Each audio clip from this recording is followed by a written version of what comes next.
Muito boa tarde, pessoal. Tudo bem com vocês? Estamos de volta com o canal para fazer o que é o objetivo do canal, que é fazer um canal de vídeo para falar de literatura. Nada melhor para falar de uma boa literatura que começar com um grande autor, que é o G.K. Chesterton, com um velho conhecido nosso, tudo, e um autor que eu admiro muito e também considero como amigo. O livro que a gente vai analisar hoje, em geral, vai ser um conto que o Chesterton escreveu chamado A Esfera e a Cruz. É um conto interessante. Basicamente, foi um conto escrito por Chesterton entre 1905 e 1910. Isso acontece que o Chesterton começou a escrever o conto em 1905, mas ele deu uma parada, tudo igual eu fiz aqui com o canal, e só voltou a escrever nele de novo em 1910. Se trata de um duelo ideológico entre fé e descrença, o tecnicismo contra o senso comum. Quem lê os livros do Chesterton está acostumado com a ortodoxia, o homem eterno, principalmente o herege, a gente vê sempre esse conflito entre o homem comum, que é uma figura do senso comum da ortodoxia cristã, que é a própria ortodoxia cristã em geral, que a ortodoxia em Chesterton, ela não é só um conjunto de regras e dogmas, mas também é uma forma de pensar, uma forma de agir que está imbuída em todo o homem ocidental, nesse caso, que é o senso comum cristão, que é o modo de agir, o modo de se comportar, o modo de ver a vida em geral. Isso que é o senso comum. Chesterton, ele basicamente vai tratar do senso comum só num livro que ele escreveu chamado O Essencial de Chesterton. Na verdade, foi artigos que ele escreveu, não foi bem o livro. O livro é um compilado de artigos, O Essencial de Chesterton.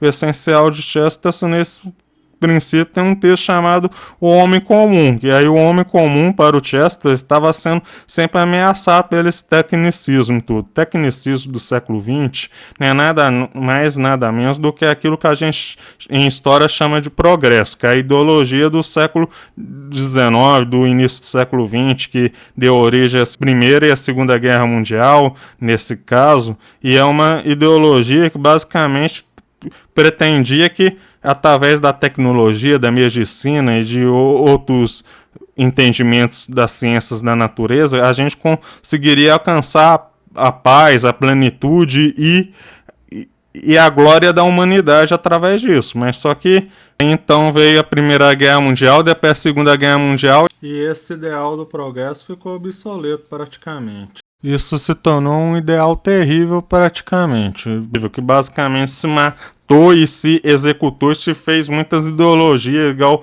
a eugenia, por exemplo, tudo em nome do progresso, em nome do que a ciência do século XX salvaria o mundo das trevas e libertaria o homem, mas na verdade o que aconteceu foi a ciência sendo utilizada como opressão. Os campos de concentração, quanto na União Soviética e do progresso, que o século XX, que o Kozelik, quem estuda história conhece, ele trata bastante, era o seguinte: existia uma série de ideologias que estavam efervescentes nessa época e disputando o espaço de quem traria o progresso para a humanidade. Tinha o capitalismo, tinha o comunismo, o anarquismo, tinha também o distributismo que o Chesterton fez parte, tudo, tinha também um socialismo cristão, tinha também o fascismo, que foi uma ideologia que conseguiu um certo apoio e basicamente causou as tragédias do século XX. Então foram várias ideologias que deram origem a esse processo. Então o livro, basicamente, ele é um embate entre essas ideologias. Está bem localizado ao século XX, mas também serve também bastante para falar da polarização do século XXI, principalmente das questões ligadas às direitas e esquerdas e grupos religiosos contra grupos religiosos. A gente está numa polarização hoje em relação que tudo é extremo. Nessa época também era, mas tinha um certo debate. Mas só que o Chesterton trata muito da questão da tolerância, algo meio incomum sobre ele, que via a tolerância em alguns livros dele como a virtude de um homem sem convicção, mas isso não quer dizer que ele não tolerava pessoas de outras crenças, via que isso, de certa forma, atrapalhava uma certa convicção religiosa. Isso poderia ser utilizado contra as convicções dele e não contra as convicções laicistas. Isso era a preocupação do Chester. Mas isso não quer dizer que ele não conversava, não tomava cerveja com autores como Bernard Shaw, H.G. Wells e de muitas outras crenças ou descrença, como no caso dos dois autores citados. Aí então o Chesterton, ele, inserido nesse meio de debate entre religião e descrença e tudo, o Chesterton faz esse livro.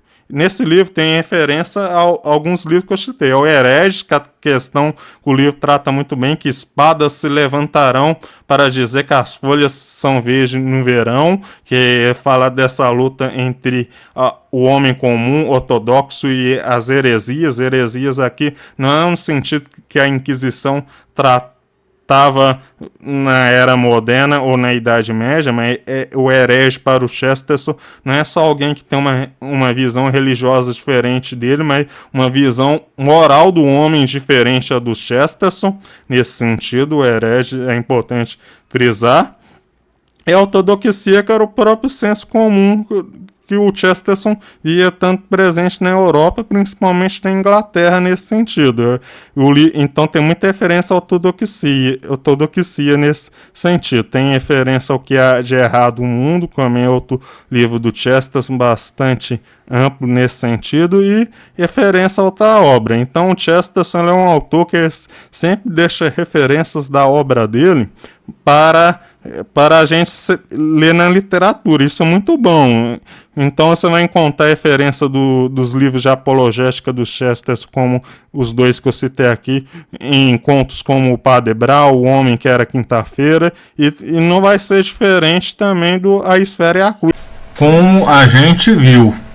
Nesse sentido, o livro começa o seguinte: um diálogo entre um cientista do século XX e um monge ortodoxo.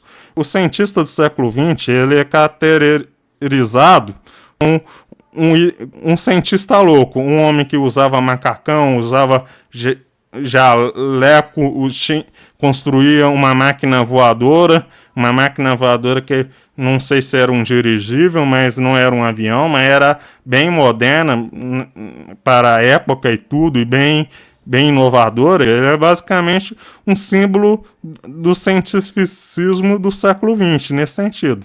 E o monge ortodoxo parece muito uma figura que é muito louvada por nós católicos, que é o São Chabel. São Chabel, que quem não sabe, foi um santo do Líbano do final do século XIX, que ele era um monge eremita. Então ele basicamente tem uma fama de santidade muito grande. Não sei se o Chesterton conheceu a história de São Chabel, já ouviu falar, mas conhecia a história dos monges orientais e tudo. Então, basicamente, se você procurar na internet e ler a descrição do que o Chesterton faz do monge ortodoxo, ele basicamente parece muito com São Chabel nesse sentido. Até eu vou usar aqui no vídeo a imagem do São Chabel para representar. O nome dos cientistas se chamava o seguinte: o primeiro era Lúcifer e o monge se chamava Michael ou Miguel. Já viu que a referência ao diabo e São Miguel Arcanjo aqui, já tem a primeira referência religiosa. O cientista fala da superioridade do progresso científico sobre a fé cristã usando a metáfora da esfera e da cruz. O monge espertamente refuta o cientista nos argumentos. Aí então o cientista mostra uma certa soberba do progresso do monge, dizendo que o cristianismo é uma invenção de fanáticos e tudo, e o monge refuta ele nesses argumentos, usando a certa lógica do senso comum que o Chesterton tanto fala. Aí então a máquina voadora parou em frente à cúpula da Catedral de São Paulo Apóstolo, que é uma catedral importante para a Igreja Anglicana, foi construída pelos Stuarts no século XVIII e tudo, então é uma catedral muito importante. O bispo de Londres basicamente celebra a missa anglicana nela, nesse sentido. Aí então basicamente o cientista expulsou o monge de dentro da aeronave, e o monge, ele basicamente, ele ficou em cima da cúpula. E na cúpula da Catedral de São Paulo é uma cúpula que é uma esfera, e sobre essa esfera tem uma cruz. Aí então é uma referência já ao livro. O livro, a esfera e a cruz, é uma referência à Catedral de São Paulo, que o Chesterton viu na infância, tudo. Mas só que a Catedral de São Paulo, ela tem a segunda maior cúpula entre as catedrais. Ela só perde pela Catedral de São Pedro em Roma, que é a Catedral do Papa, nesse sentido. Mas só que, basicamente, o monge, então, ele foi descendo a catedral. Aí, ele descendo a catedral, o pessoal viu ele lá em cima, ficou aflito e ajudaram ele a descer.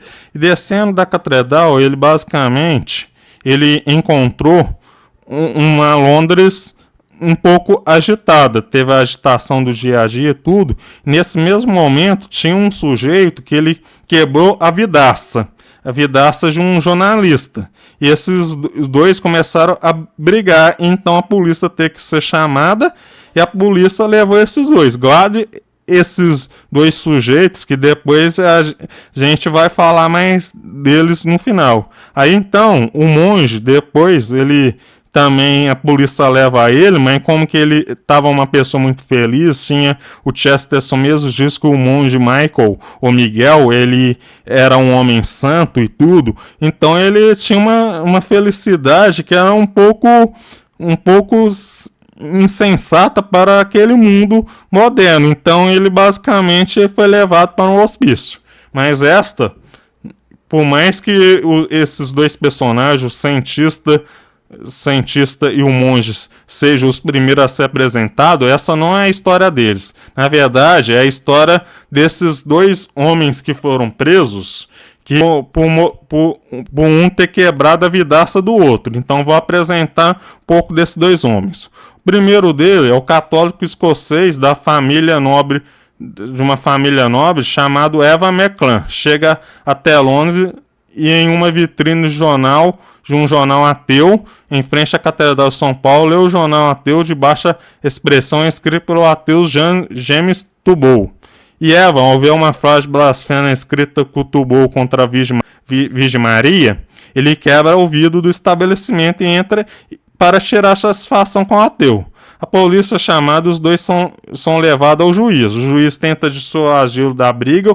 O Eva, ele como tinha origem nobre e tudo, sabia lutar com espadas, ele basicamente desafia o ateu, o James, para um duelo. James, ele se sente tentado a aceitar dentro do tribunal, mas ele não fala nada, porque ele, basicamente o jornal do James não tinha expressão nenhuma.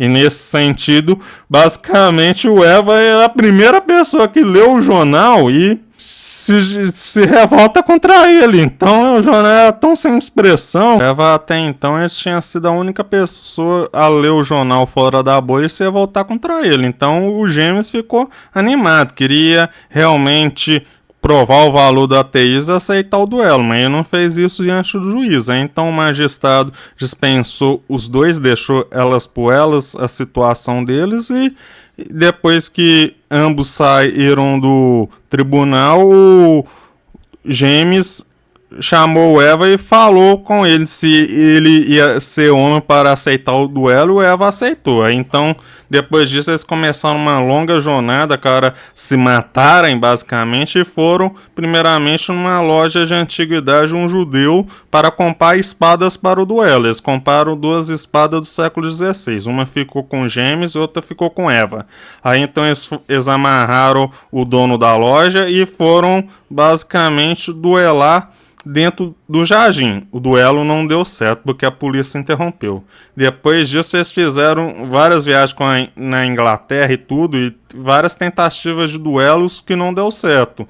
Em uma dessas tentativas, o Eva mostrou um negócio da tolerância que é muito interessante nesse sentido, que às vezes quando a gente está na rede social e tudo, e lê um comentário maldoso, um comentário de uma pessoa que discorda da gente, a gente tende a julgar ela e a não gostar de cara, mas só que a gente nunca conviveu com essa pessoa e não sabe como que essa pessoa pode ser legal, como essa pessoa pode ser gente boa. A gente tá vendo só uma opinião dada no momento, ou vai ser um momento de afobação, de emoção elevada, tudo que levou a pessoa a ter essa opinião. Mas só que o Evan e o James, eles foram convivendo nesse período que eles foram fugindo junto da polícia. E engraçado que os dois queriam se matar, mas os dois não queriam ser presos, então eles colaboravam com o outro.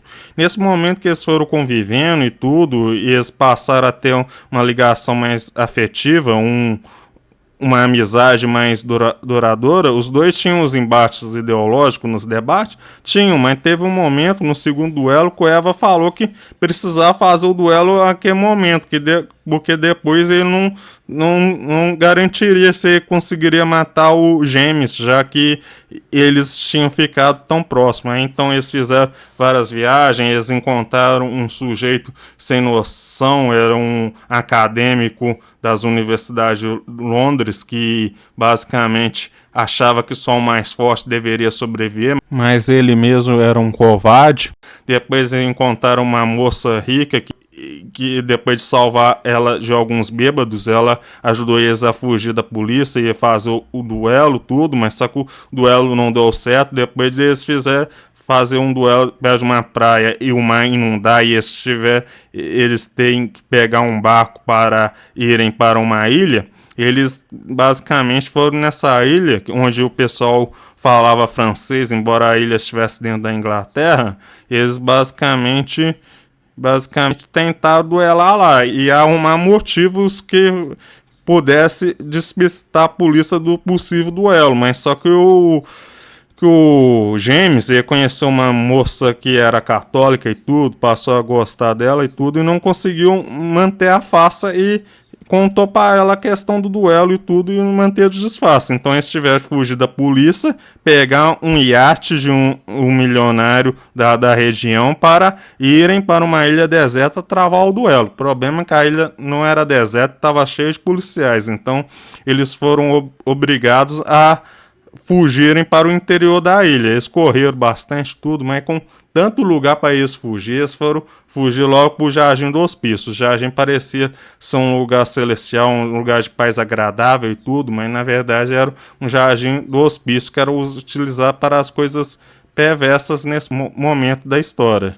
Aí, eles entrando lá no Jardim do Hospício, eles viram um homem que dizia ser Deus, outro homem que dizia ser rei da Inglaterra. Aí, nesse momento, basicamente, vocês lembram do cientista louco que apareceu no primeiro capítulo, Lúcifer? Na verdade, ele era o demônio mesmo. E, basicamente, ele apareceu em sonho para o Eva e para o James. E sempre interrogando ele sobre uma ordem sem justiça e uma revolução sem preocupação com os vulneráveis nesse tour, sem preocupação com as pessoas, que as pessoas seriam só utilizadas nesse momento para basicamente serem buchas de canhão. Então os dois se opuseram na hora. Mas só que depois desse sonho, esse ser demoníaco, que era o Lúcifer, ele basicamente comandava lá o senatório.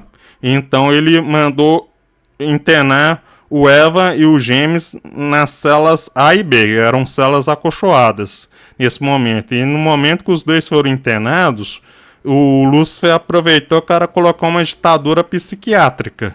Uma ditadura psiquiátrica que nesse caso ia dar para todo cidadão da Inglaterra, e ele pretendia trazer isso com o resto do mundo, um saldo de sanidade mental, um certificado de sanidade mental expedido pelo hospício dele, nesse caso. O problema disso é o seguinte, que basicamente, como Chesterton diz em Ortodoxia, o louco não é aquele que perdeu a razão, mas que perdeu tudo menos a razão, que essa visão do progresso da Europa, todo esse progresso mecanicista que foi colocado, deu origem ao fascismo e a outras ideais evolucionários e tudo, ele basicamente ele não era ação, ele se utilizava da razão para se dizer ação, mas na verdade era loucura, era uma loucura uma loucura você basicamente utilizar as pessoas com bucha de canhão para alcançar uma sociedade perfeita que não veio, basicamente. Então, Chesterton também falava dessa loucura. E outra coisa também, quando a gente fala de um hospício, é o seguinte, quem aqui de Minas Gerais, por exemplo, conhece o caso de Babacena, por exemplo, que tinha um sanatório onde eles tratavam as pessoas nesse manicômio. E geralmente não eram pessoas loucas, mas sim os indesejados socialmente. Eram pessoas que a sociedade não desejava e colocavam lá para simplesmente se livrar delas, basicamente. E com esses tratamentos que eram complicados, uns tratamentos terríveis que tinha na época, que hoje a luta antimanicomial é contra até a internação, tinha os tratamentos de eletrochoque na pessoa. E esses tratamentos de eletrochoque, um tratamento do prego, que eu não vou lembrar o nome, que eles colocavam no cérebro, por exemplo, eram algo terríveis. E graças a Deus no século XXI foi se livrando disso, mas no século XX isso estava em extremo avanço e era amplamente utilizado nesse sentido. Então, pode ter certeza que um hospício no início do século XX era a pior coisa que poderia acontecer nesse sentido.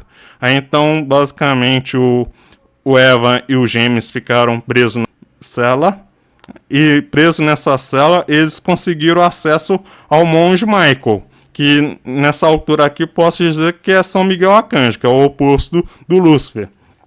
Aí então, depois de ter acesso ao monge, o Evan se juntou aos gêmeos na cela dele, que eles conseguiram desmontar a cela e entrar pelo duto de ventilação e encontrar um com o outro. Aí nisso eles conversaram com o monge. Eles acharam o monge meio idiota, tudo, uma visão um pouco de Dostoiévski, que o santo cristão seria um idiota, mas que na verdade ele seria uma pessoa feliz e bem realizada nesse sentido. Isso é interessante que o Chesterton pega um pouco, mas só que, como o Chesterton falou, o Michael era a pessoa mais feliz do mundo, e geralmente uma felicidade instantânea, basicamente, acontece, uma felicidade serena e que não é extravagante nesse sentido. Era a felicidade que ele transmitia na pessoa do Michael, que era o monge ortodoxo, que na verdade é São Miguel Arcanjo, que era o ápice da felicidade cristã. Aí os dois acharam meio idiota, mas só que o Eva se sentiu tocado pelo exemplo do monge, e ele, a partir daí, passou a nunca mais procurar as espadas para fazer o duelo com gêmeos. Depois disso, basicamente, o diabo libertou eles, deixou a porta entreaberta e deixou eles saírem. Aí os dois saíram e, ao saírem, o diabo revelou o plano da ditadura psiquiátrica que ele implementou na Inglaterra, e depois disso mostrou que estava lá todo mundo que tinha encontrado com eles um caminho para tentarem fazer o duelo. Tinha o bêbado que tinha conversado para tentar, o Eva tentar convencer que o senso comum da Inglaterra é cristão. Tinha a moça que tinha ajudado eles a fugir da polícia. Tinha o pai da namorada do James, que era um homem justo, que tinha se voltado para a igreja recentemente depois de viúvo, e mais tarde vai ter um grande papel nisso tudo. E tinha a namorada do James, que o James encontrou na ilha. Aí, então todas essas pessoas estavam lá dentro do hospício, até o acadêmico louco estava lá. E basicamente eles foram parar no hospício porque eles disseram que tinha visto dois sujeitos querendo travar um duelo por convicção, que era uma coisa meio ruim para o diabo, naquele sentido, porque a convicção deles poderia atrapalhar os planos, que o plano dele era inserir uma sociedade que não criticasse nada, que não só visse o progresso, como a razão elevadíssima, e não criticasse essas questões, que não brigasse por convicções nesse sentido. O Chesterton aqui não está querendo legalizar a intolerância religiosa, mas ele está querendo dizer que convicção quer ser mostrada e demonstrada em público. Isso não quer dizer que você vai ser intolerante ao demonstrar convicção, mas vai ser você mesmo. E o diabo ele queria basicamente negar a verdade, negar as convicções. Ele queria que o pessoal aceitasse toda a ditadura psiquiátrica de bom grado e que não questionasse aquela situação que estava acontecendo nessa questão do progresso. Mas só que o pessoal que estava dentro do hospício se revoltou e basicamente foram tirar satisfação com os médicos ajudantes do diabo e o próprio diabo que estava aqui acontecendo.